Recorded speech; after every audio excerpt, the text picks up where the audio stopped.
எதிர்பார்ப்பை விட அவர் கொடுக்க வல்லவர். எதிர்பார்த்ததை விட அவர் ஸ்தோத்திரம் கொடுக்க வல்லவர். ஏனென்று சொன்னால் ஸ்தோத்திரம் ஏமாற்று மனுஷனிடத்தில், ஏமாற்று உலகத்தினிடத்தில், ஏமாற்றம் நம்ம பார்க்குற இடத்தில், நம்ம பார்க்கிறவர்களிடத்தில், நம்ம எங்கிருந்து வரும் என்று பார்க்குறோமோ அங்கே நமக்கு ஏமாற்றம் இருக்கலாம்.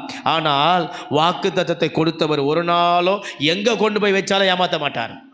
ஹல்லேலூயா.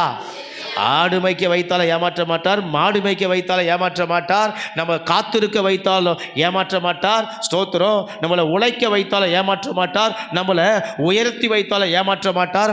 ஒரு இடத்துலையும் ஆண்டவர் நம்மளை ஏமாற்ற மாட்டார். சொன்னதை சொன்னபடியே செய்வார். ஆமென். ஹல்லேலூயா, ஹல்லேலூயா. யாக்கோபுடைய வாழ்க்கையில் ஏமாற்றத்தில் கர்த்தர் சொன்னதை செய்தார். ஆமென். சொன்னதை செய்தார், சொன்னதை செய்தார், சொன்னதை செய்தார், சொன்னதை செய்தார்.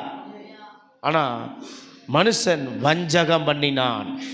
வசனத்தில் 25 அதுதான் முடிக்கிறது. அவன் என்ன செய்தானா? வஞ்சகம் பண்ணினான். தோத்துரும்.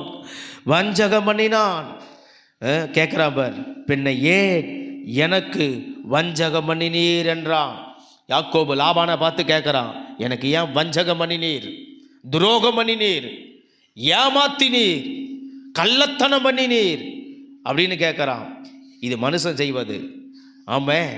ஆனால் ஆண்டவர் சொன்னதை செய்வார். ஆண்டவர் வஞ்சகம் பண்ண மாட்டார். அவருக்கு வஞ்சகம் பண்ண தெரியாது. அவருக்கு ஸ்தோத்திரம் ஏமாத்த தெரியாது. அவருக்கு கள்ளத்தனம் தெரியாது. அவருக்கு களவாணித்தனம் தெரியாது. அவருக்கு புரட்ட தெரியாது.